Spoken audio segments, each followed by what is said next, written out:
Bom dia, amigos. Mais uma semana, louvado seja o Senhor nosso Deus. Agradecemos a Ele pela nossa vida, por tudo que Ele tem nos concedido a cada dia, a cada manhã.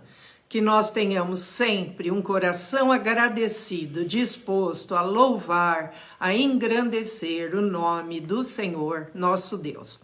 Nós vamos estar iniciando esse nosso culto matinal dominical e eu vou ler os Salmos 66 e 67. Aclamai a Deus toda a terra, salmodiai a glória do seu nome, dai glórias ao seu louvor. Dizei a Deus, que tremendos são os teus feitos, pela grandeza do teu poder. A ti se mostram submissos os teus inimigos.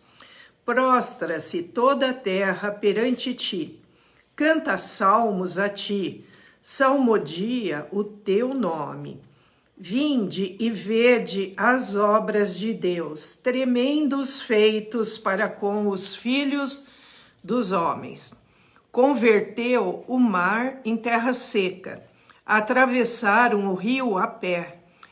Ali nos alegramos nele. Ele, em seu poder, governa eternamente. Os seus olhos vigiam as nações. Não se exaltem os rebeldes. Bendizei, ó povos, o nosso Deus. Fazei ouvir a voz do seu louvor.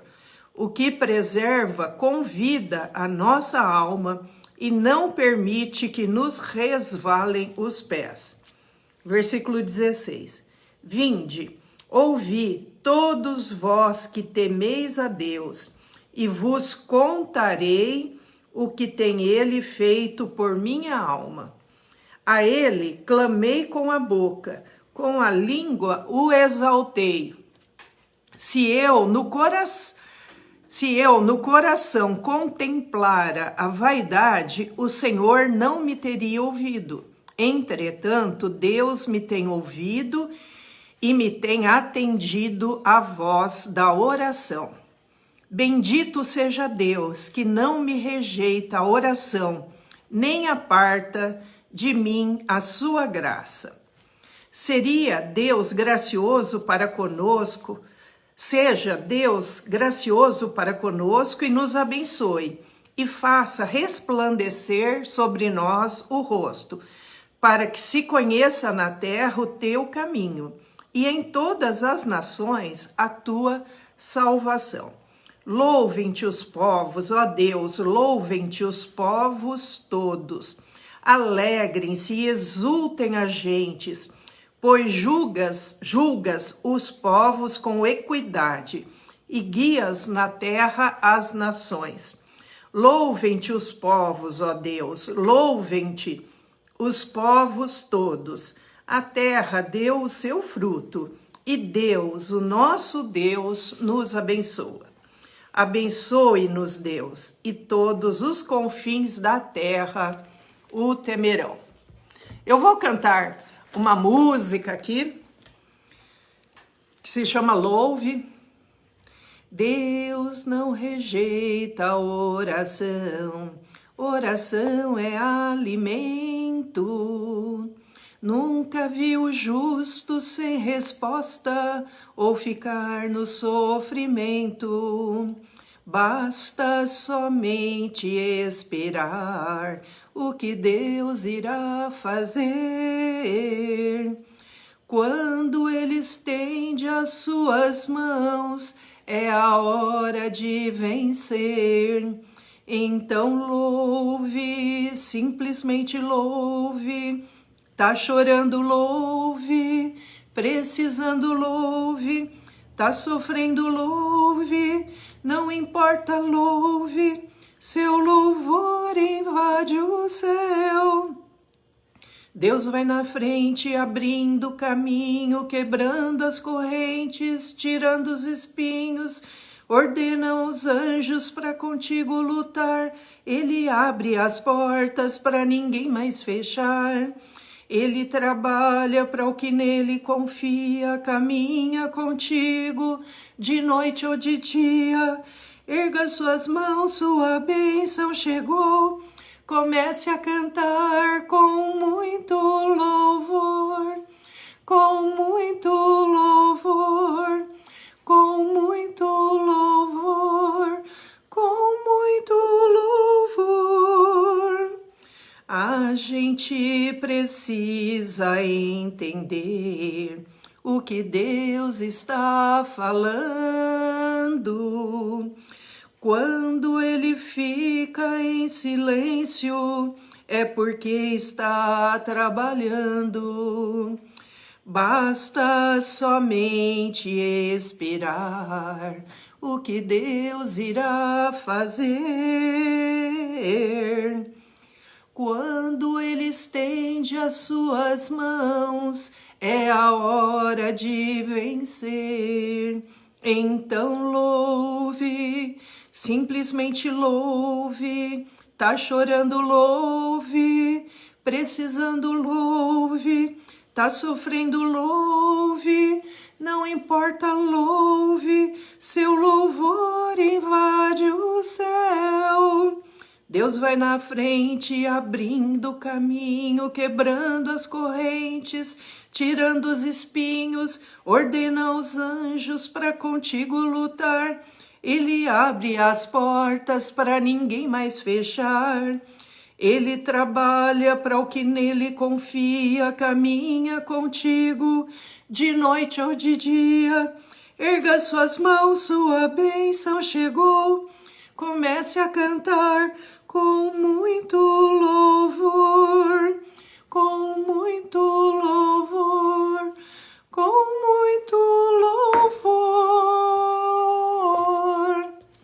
Que nós possamos louvar ao Senhor e Ele está sempre preparando o melhor para nós. E na hora certa, Ele abre as portas e nós vemos a vitória que Ele nos concede em Cristo Jesus, nosso Senhor. Vamos estar orando e depois eu vou passar a palavra para o Michel. Se você tem alguma necessidade, alguma ansiedade, esteja colocando agora nas mãos do Senhor nosso Deus e creia que Ele é poderoso para fazer muito mais do que nós pedimos ou pensamos, segundo o poder que há no nome de Jesus, o seu Filho amado. Senhor nosso Deus e nosso Pai, nós te louvamos, nós te agradecemos, Senhor, porque o Senhor tem feito maravilhas.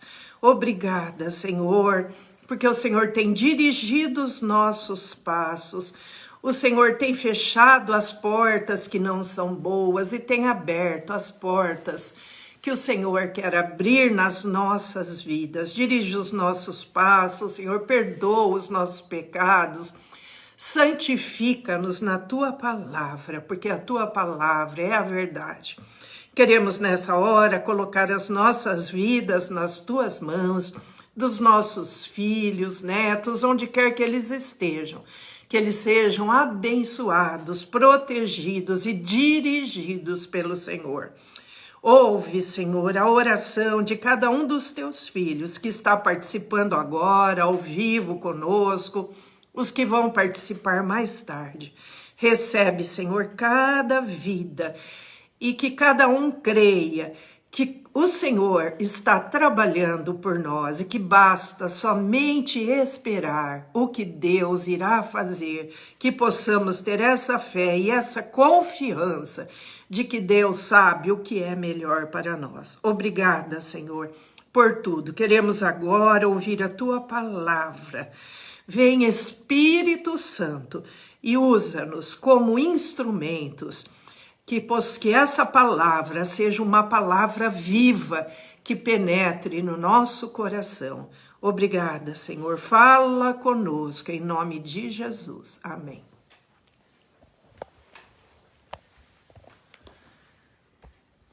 Bom dia, irmãos, bom dia, irmãs. Mais uma semana. Só que essa semana é a primeira semana de mais um mês. 1º de agosto.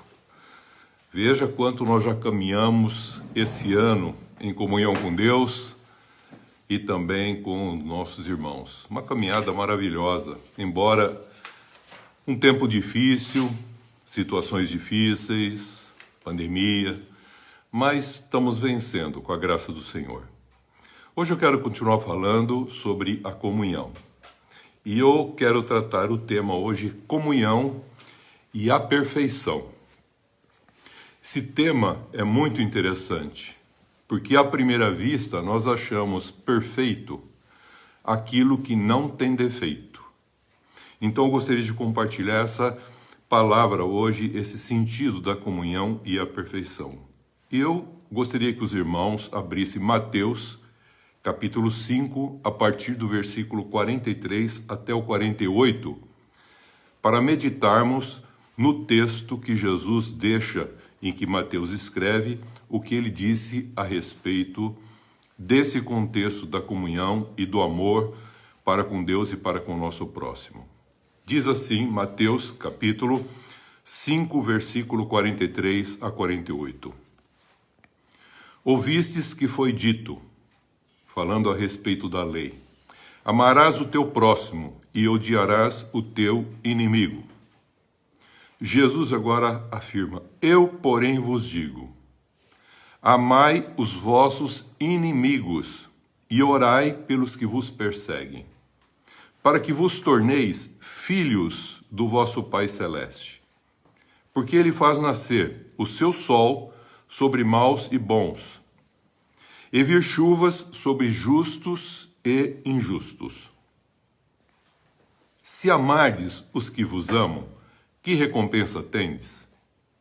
Não fazem os publicanos também o mesmo? E se saudardes somente os vossos irmãos, que fazeis demais? Não fazem os gentios também o mesmo? Portanto, ele está agora frisando o resumo de tudo que ele falou. Portanto, sede, é um imperativo, sede vós perfeitos, como perfeito é o vosso Pai Celeste. Então, o tema que eu quero trabalhar, a comunhão e a perfeição. Jesus, nesse texto, ele pede para o cristão, como um filho de Deus, ser perfeito, como perfeito é o Pai Celeste. Isto só é possível se alcançarmos o propósito para o qual fomos formados, para, estando em comunhão com Deus, voltar a expressar com a nossa vida, que Deus nos deu, expressar a imagem e a semelhança de Deus. É ter a identidade de Cristo como um filho de Deus, por adoção, a sua natureza santa, isto é, num processo de santificação até a gente morrer, e viver um propósito de realizar a vontade de Deus como Cristo assim nos ensina. A palavra perfeição, que está aqui, sede vós perfeitos, referida aqui nesse texto é teleios. Essa palavra no grego significa completude, integridade, virtuosidade. Então vamos entender a palavra perfeito aqui. Ele diz que não carece de nada por estar completa, ou por estar algo completo. Deus é perfeito. Por que ele é perfeito? Porque ele não carece de nada. Ele é completo em si mesmo. Mas o homem não é completo em si mesmo. Ele só pode ser completo novamente se ele voltar à comunhão com Deus. Aí ele restaura exatamente essa condição. Por isso que ele fala, sede perfeito como perfeito é Deus, o Pai nosso. Então, não tendo carência de nada, nada faltando, nós podemos falar que ele está completo, está íntegro, tem integridade. Mas ela não para aí a palavra, ela tem um sentido a mais ainda, teleios, que é finalizado. Tudo que Deus fez tem um propósito, e esse propósito tem que cumprir um contexto, porque ele foi formado, e para que ele foi formado. Então, levar a seu fim, completar assim um propósito. Se completa o propósito, é perfeito. Mas não quer dizer que está completando um propósito, está perfeito, mas que não tem defeito. Por exemplo, Você tem uma camisa. Quando você faz uma camisa, você faz gola, põe botão. Se pensa numa camisa assim para o homem, né? Manga, ou manga curta, ou manga comprida. Se faltar uma manga, se faltar o colarinho, ou se faltar botão, você já fala, já não é mais uma camisa. Pode ser uma camiseta, pode ser alguma coisa.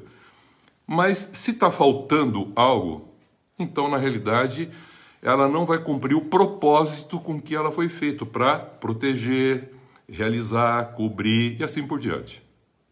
E temos assim vários exemplos, porque é um problema da finalidade com um propósito para que ela foi feita. E também, numa terceira condição, essa palavra, se referindo ao ser humano, ele fala da maturidade, em que a pessoa cresce, deixa de ser uma criança, torna-se uma pessoa adulta, madura, completa, íntegra, sem carências, mas interrelacionando com todas as coisas com amor, de modo como Deus assim havia proposto. Paulo afirma em Filipenses 3,15, para nós continuarmos pensando a respeito de perfeição, ele fala, eu não alcancei a perfeição. Mas em seguida ele fala lá em Filipenses 3,15, nós que somos perfeitos. E se pensamos de maneira diferente, Deus esclarecerá pelo Espírito Santo cada um. Mas ele fala, todos nós que somos perfeitos, tenhamos um sentimento. E que sentimento que ele está falando em Filipenses? O sentimento é que nós já somos, mas ainda não. Então nós somos salvos, mas ainda não. Somos santos, mas ainda não. Somos justos, mas ainda não. Somos perfeitos, como o próprio Paulo fala, mas ainda não. E ele fala, somos filhos de Deus, mas ainda não se manifestou o que havemos de ser. Então a palavra de Deus, por causa de algumas condições que ainda nós temos, que não se completou, já fazemos muitas coisas a partir do nosso homem interior para expressar no nosso homem exterior. Mas o nosso homem exterior ainda não está na completude, porque ele não se transformou plenamente e também não ressuscitou. O homem, enquanto estiver na carne, não pode agradar a Deus. Esse é um contexto que nós não podemos comparar com Deus. Por isso há semelhança. Até todos nós, ele fala lá em Filipenses e também em Efésios 4,13, até que todos nós cheguemos à unidade da fé, no pleno conhecimento do Filho de Deus, Jesus Cristo.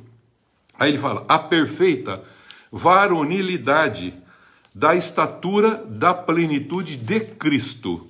Então, antes de nós confessarmos Jesus Cristo e aceitarmos Ele, nos identificarmos com a obra vicária que Ele fez a nosso favor e recebermos isso de graça, nós éramos filhos da ira e fazíamos a vontade da carne e dos pensamentos da alma, porque nós estávamos afastados da comunhão espiritual com Deus, mortos espiritualmente. Efésios 2:3. Agora, como cristãos, sendo uma nova criatura, nascemos de novo da palavra de Deus, semente incorruptível, palavra Cristo, e também do Espírito Santo. Sendo nova criatura, já nós não mais conhecemos os homens, e nem Jesus Cristo segundo a carne. Está lá em 2 Coríntios 5,16. Por quê? Porque nós já ressuscitamos espiritualmente. O nosso espírito que estava afastado de Deus, separado, em Cristo há um processo de reconciliação. Então nosso espírito ressuscitou. E tendo a consciência e a alma transformada, o nosso coração como um todo transformado, nós passamos agora a ser perfeitos no nosso homem interior. Isto é, sem defeito ético, moral, espiritual, porque nós fomos nascidos do Espírito, fomos gerados novamente, e não melhorados o homem adâmico, mas gerados novamente, para termos agora a comunhão com Deus. Então voltamos a esse contexto, mas eu disse que nós ainda temos a carne, que apresenta um defeito que nós podemos chamar estético, mas não ético, porque ela só vai fazer a função do que o nosso homem interior já fez a transformação. a purificação, o encontro, a reconciliação, a comunhão com Deus, e expressamos através da carne essa bondade, esse amor de Deus. Então, perfeição é sinônimo de que tem algo com qualidade máxima. É bem feito, veja, é bem feito, bonito, maravilhoso, mas é interessante, sem falhas no funcionamento do propósito para que ele foi feito. Mas pode ter um risco, pode ter uma mancha, então pode ter um defeito. Isso aqui é interessante a gente poder entender, porque a perfeição tratada na Bíblia não é como a gente pensa, a ausência de defeito. Por exemplo, um carro, você compra um carro, se alguém pegar um prego e riscar a lataria do carro, o carro é perfeito? Você fala, não é perfeito. Não, você não está olhando. O funcionamento do carro está perfeito. O carro anda, te leva para onde você precisa, cumpre o propósito para que foi feito, você não toma chuva, está tudo certinho. Mas tem um risco. Tá bom, tem um risco. Mudou o valor? Mudou o valor. Não é mais o mesmo valor? Não é mais o valor. Tem um risco. Mas esse risco atrapalha o funcionamento do carro? Não, mas esteticamente não está bem. Está vendo? É um processo estético e não ético e funcional. Nós não, nós somos ético, moral, espiritual, por isso somos perfeitos no homem interior. Mas o nosso homem exterior, a carne, ainda tem defeito, por causa do pecado que afetou a estrutura como um todo. Enquanto estamos na carne, a palavra de Deus diz, nós não agradamos a Deus. Então nós precisamos entender que a perfeição tratada na Bíblia é a completude do homem interior. Isto é, nascido de novo, que não tem mais aquele defeito moral, ético, espiritual do afastamento de Deus. Então, alma e espírito está completado, embora a carne possa ainda apresentar defeito estético. Paulo mesmo fala, enquanto meu homem interior vai se renovando, meu homem exterior pode estar se corrompendo. Esteticamente, às vezes não é bonito. Por exemplo, vamos citar um outro exemplo. Você pode ter uma peça funcional feita para cumprir uma função. Está em funcionamento, perfeito. Está fazendo a sua função? Tá. Segundo o propósito para que ela foi construída, você fala, tá. Mas na aparência exterior, você olha e tem uma mancha lá. Aí você fala, não ficou perfeita. Não, ela perfeita está no funcionamento. Mas ela tem um defeito estético, e o defeito estético não afetou o funcionamento. Então, se nós voltarmos à origem que nós fomos feitos, para expressar a imagem e semelhança de Deus, Jesus, nós falamos domingo passado, que ele veio trazer isso para nós. Restaurar isso em nós. E assim, nós nos tornamos perfeitos se estivermos em comunhão, segundo esse propósito para fazer a vontade de Deus. E não olhando mais para os defeitos estéticos que a carne possa apresentar. Muitas pessoas, quando olhavam para Jesus, não viam beleza alguma nele que os agradasse. Isaías 53, 2. Todo o capítulo de Isaías 53 fala a respeito desse contexto. E você vê que a beleza ética, moral, espiritual que Jesus revelava e revelou quando esteve aqui, não condizia com a visão da beleza estética esperada pelos homens, em todos os sentidos, até mesmo espiritual. Não só o contexto de não ver beleza física, mas também eles não viam beleza, inclusive espiritual, porque eles estavam com um pensamento sofismático. Não havia uma transformação do coração dessas pessoas. Sendo perfeitamente homem e perfeitamente Deus, Jesus Cristo, na sua época, muitos olharam para ele, não viram beleza nenhuma. Até hoje, muitos não veem beleza nenhuma e vê nele ainda defeitos. Se você experimentar e expressar a perfeita vontade de Deus, você vai ser semelhante a Jesus Cristo. Perfeito.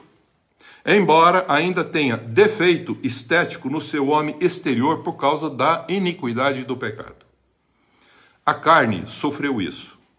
E ela vai ser ressuscitada. Por isso que o fundamento do cristianismo é a ressurreição.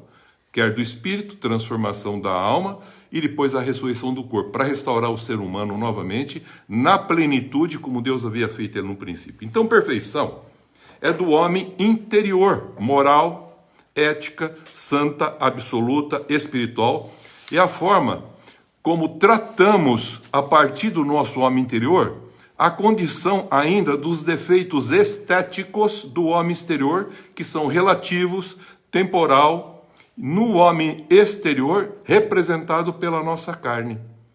Por isso que a concupiscência da carne é um dos problemas que a pessoa enfrenta em relação a essa condição do viver nessa vida. Então, o contexto do homem interior vai fazendo essa transformação, somos perfeitos, mas ainda não por causa da carne. O dia que ela ressuscitar, aí nós seremos plenamente em glória, completado esse contexto. Jesus Cristo lidou com as suas dores. Jesus lidou com os seus sofrimentos e ele nos ensina a sermos perfeitos, embora ainda nós não somos. Quando falaram para ele que bom mestre, ele falou, bom é só o Pai. Ele mesmo se limitou a esse contexto de não se achar o quê? Perfeito e bom. Quando perguntaram do tempo, ele falou, não sei o tempo, só o Pai sabe. Porque ele foi limitado num corpo físico. Mesmo limitado num corpo físico, ele tinha todo o contexto de perfeição, porque ele se esvaziou. E ele pede para a gente também se esvaziar. Então, o grande problema é que, como a ressurreição é o fundamento do cristianismo, tudo vai fundamentar em Cristo na sua vinda. Então, a pretensa perfeição humana e dos religiosos é o que gera a imperfeição plena quando o homem usa dos seus interesses pessoais.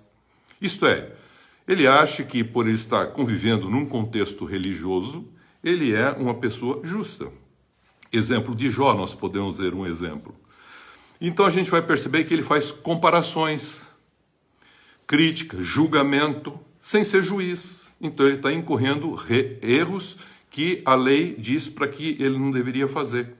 Porque nós lemos aqui, amai os vossos inimigos. Então Deus ama justos e injustos e dá sol para justos e injustos, para bons e para maus. Então ele não tem um critério para fazer acontecer o seu amor. Ele não usa de um critério para amar. Ele ama desinteressadamente. Por isso que ele fala para amar, inclusive, os inimigos. Então aqui a gente vai percebendo que nós vamos percebendo que o grande problema está dentro de nós mesmos, quando nós usamos os nossos sofismas, a nossa forma, a nossa maneira de pensar sofismática, sem a verdade, sem conhecer verdadeiramente a revelação de Deus. Jó teve esse problema. Ele se achava justo e se pautava na sua justiça. E Deus permitiu, assim, que ele soubesse, agora, não apenas a respeito de Deus, mas que ele pudesse conhecer Deus. E aí ele percebeu que o plano de Deus não pode ser frustrado com respeito a cada um de nós. Então nós não viemos aqui, nesse mundo, para sermos salvos para Jesus, para irmos para o céu. Então, muitas vezes a gente pensa assim, que Jesus veio para nos levar para o céu. Não. Efésios 1, do versículo 3 ao 14. Leia todinho. Por causa do tempo, eu não vou ler aqui. Paulo afirma que antes da fundação do mundo, Deus já nos abençoou com todas as bênçãos para que nós expressássemos a sua imagem e semelhança. Desde a fundação do mundo, o homem foi feito predestinado para ser filho por adoção em Cristo e cumprir um propósito com a sua vida, praticando o bem com o amor desinteressado, o amor de Deus, ágape. Então, preste bem atenção. Então, a predestinação, ela é colocada dentro de um contexto salvífico. E não é assim. Nós somos predestinados para sermos como a Cristo. Então, ele dá a salvação para que a gente possa fazer com a santificação e a comunhão o restabelecimento do que ele quer, que a gente volte a um propósito da perfeição para expressar Deus através de cada um de nós. Então, o propósito é que o homem, sendo salvo por Cristo, ele seja santo e perfeito para realizar, como filho de Deus, realizar a vontade de Deus. E não ser um predestinado para ir para um endereço, isto é, para o céu. É o que o homem em Cristo seja perfeito e perfeitamente habilitado para toda boa obra. Presta bem atenção. Nós somos predestinados para praticar o bem. Amar até mesmo o inimigo, fazer chover sobre justos e injustos, porque ele quer que a gente seja um filho que reflita o Pai. É o que ele explicou aqui para a gente. E esse ser perfeito não significa não ter defeito. E a gente pensa perfeição como não tendo defeito. Não. Perfeição é cumprir o propósito. Por exemplo, uma bolsa que custa 15 mil e uma bolsa que custa 500 reais, você olhar, ela faz a mesma função, carregar os elementos. Mas o problema da confecção levou uma bolsa a custar 15 mil porque as pessoas procuravam o quê? A estética do processo. E não o contexto ético para que ela foi formada para fazer uma função. As duas fazem a mesma função. Mas por que uma custa tão caro? Porque recebeu um valor, porque quem fez com tanto amor desinteressado que ela ganhou um status. Que status que ela ganhou? Estético e de valor. E que a outra faz a mesma função. Mas por que não tem valor? Porque eu não quero mais o contexto ético do cristianismo. Eu quero usar o cristianismo como um contexto estético. Há tempos atrás, falar que era protestante, a pessoa era discriminada. Era usada como a gente chama aqui, de bullying. Fazia bullying com a pessoa. Um cristão no meio de pessoas ateu, ele fala, é bullying para esse coitado.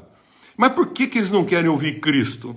Porque na realidade, eles pensam num contexto do quê? Sofismático, da sua verdade, da sua opinião. Mas eles não querem a verdade. E Jesus falou, eu sou o caminho, a verdade e a vida. Não há outro contexto a não ser por esse caminho. E é por ele que a gente vem ao Pai. Ele não vai. Então não é para levar a pessoa, mas é para trazer a pessoa à comunhão novamente.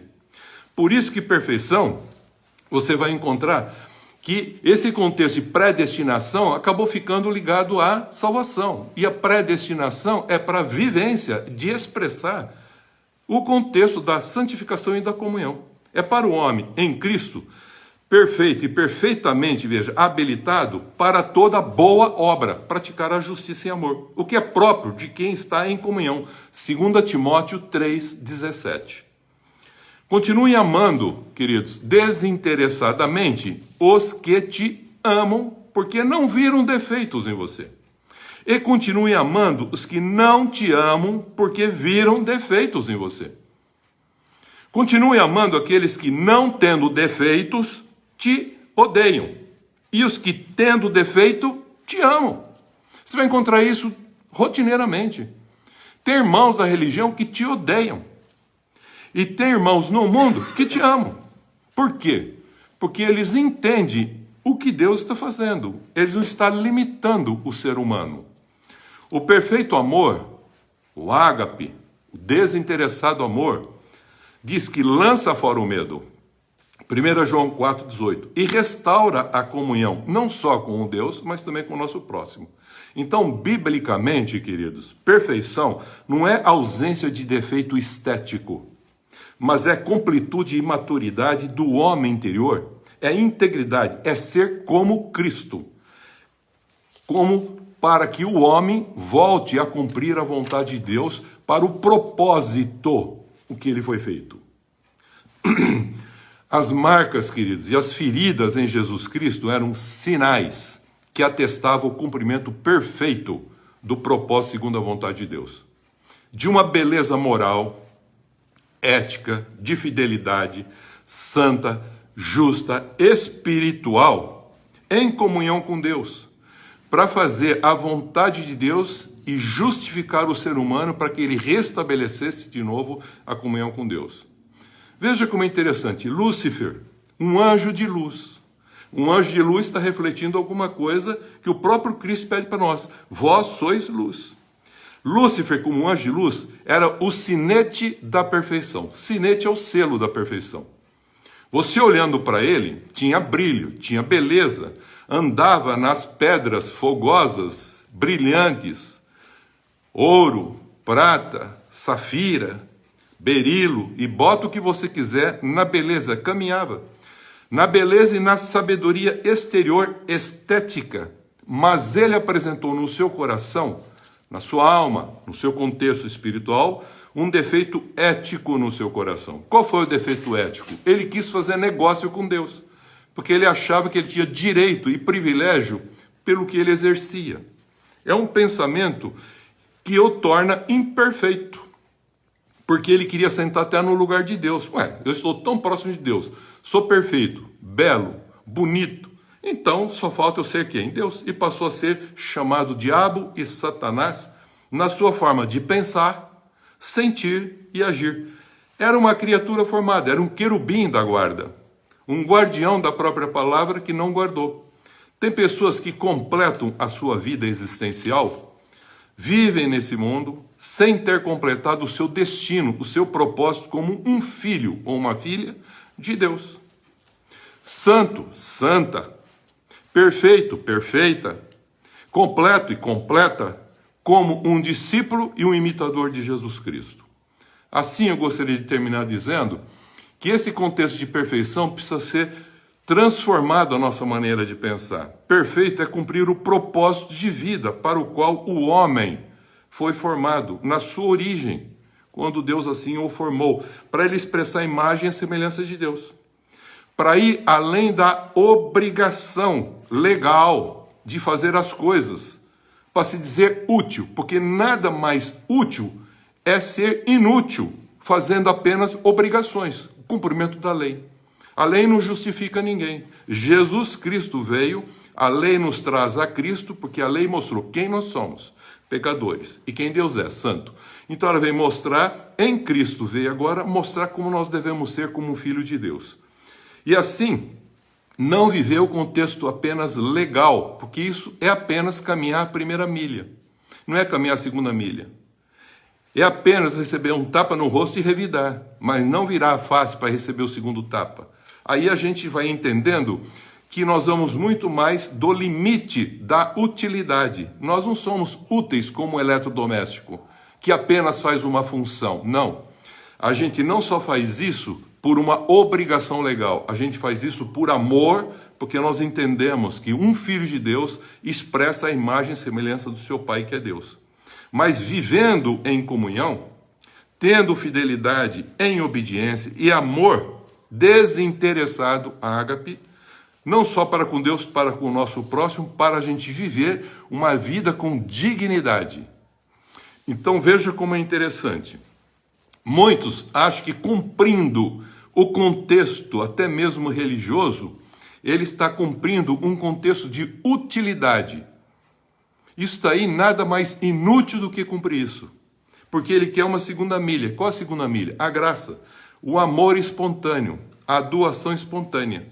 É isso que a Bíblia fala e denomina de perfeito e justo. É uma pessoa ser como Cristo, que pareça como Cristo. Então, o cristão é um Cristo que, se olhando para ele, você pode ver a expressão da graça, da imagem e da semelhança de Deus refletida através da nossa vida.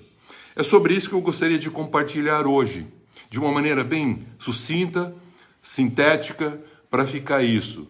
Que nós, embora sendo perfeitos, mas ainda não, salvos, mas ainda não, justos, mas ainda não, santos, mas ainda não, e ainda filhos de Deus, mas não se manifestou o que havemos de ser, esse mas ainda não faz com que a gente continue crescendo no conhecimento, na graça e no amor de Deus, para com Deus e para com o nosso próximo, para expressarmos o contexto da transformação que nós tivemos em nossas vidas. Que transformação que nós tivemos? Nós tivemos um ressuscitar espiritual, porque estávamos mortos espiritualmente para com Deus. Transformamos a nossa alma e fazemos assim com que o nosso corpo agora, enquanto vivendo nessa vida, expresse através do corpo essa graça de Deus. Mas o nosso corpo ainda não ressuscitou e nem transformou. Então nós vamos esperar a vinda de Jesus para que isso aconteça plenamente, que a glória e que haja glorificação. Por isso que é Cristo em nós a esperança da glória final na sua vinda. Por isso que o fundamento do cristianismo é a ressurreição. Então já ressuscitamos o nosso homem interior, já somos perfeitos, mas ainda não, porque ainda nós temos defeitos. E esses defeitos não afetam o funcionamento daquilo que Deus quer, que a gente expressa o seu amor, tanto para os justos, para os injustos, para os bons e para os ruins, como também a gente amar os inimigos e orar pelos que nos perseguem. Parece difícil, mas não é difícil se nós entendemos que perfeição não é algo que não tem defeito.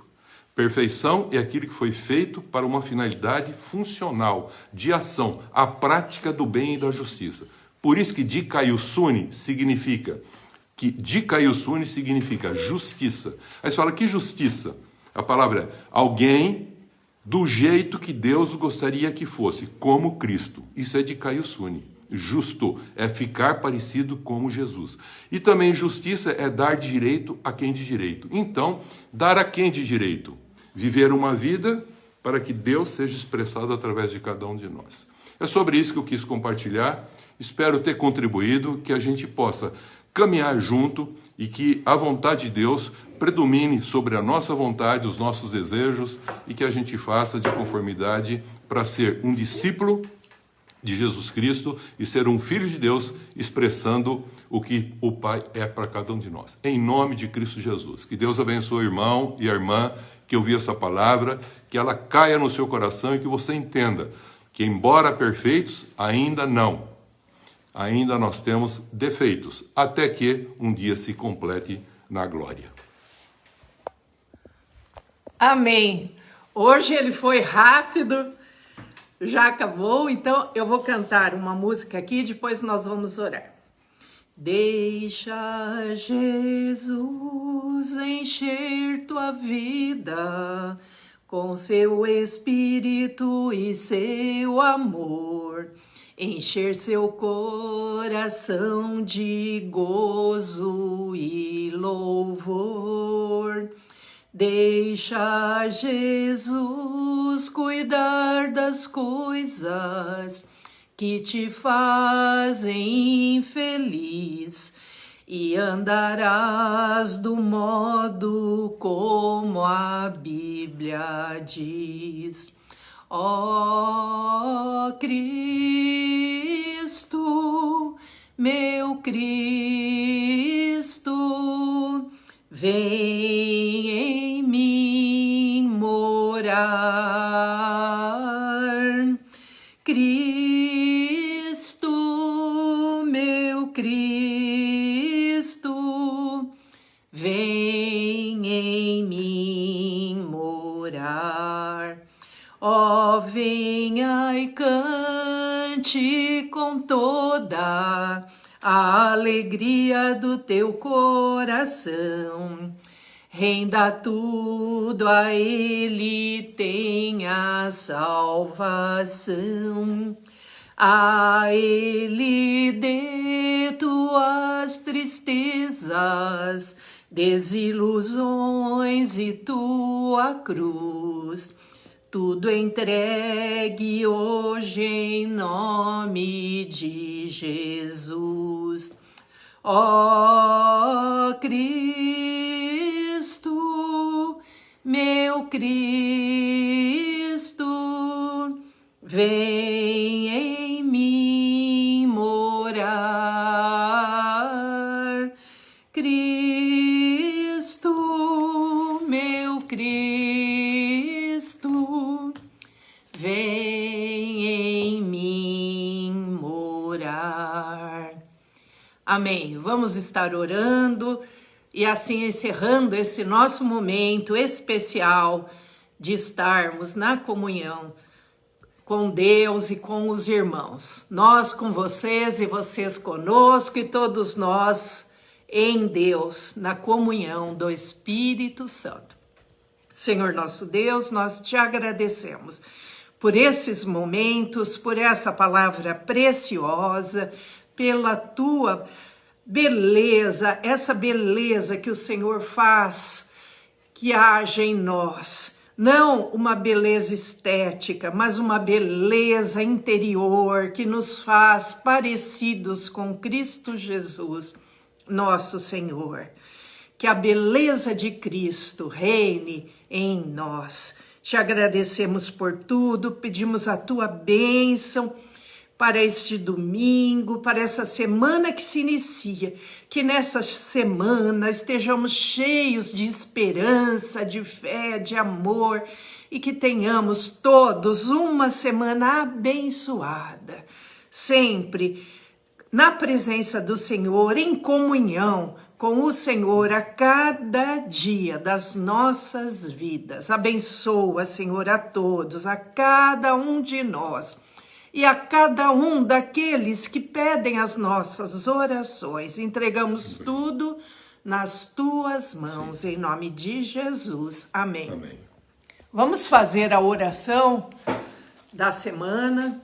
Nós iniciamos esta semana. Nós iniciamos essa semana E tomamos posse para nossas vidas, para as nossas vidas, para nossas famílias, para as nossas famílias, para nossos trabalhos, para os nossos trabalhos, de uma semana de bênçãos, de uma semana de bênção, uma semana de uma vitórias, semana de vitória, sempre confiantes nas promessas de Deus. sempre confiantes nas promessas de Deus. E rejeitamos toda obra maligna contra nós. Rejeitamos toda obra maligna contra E nós. que não sejamos usados pelo mal. E que não sejamos usados pelo mal. Em nome do Pai, Em nome do Pai, do Filho do Filho e do Espírito Santo. Santo. Amém. Amém.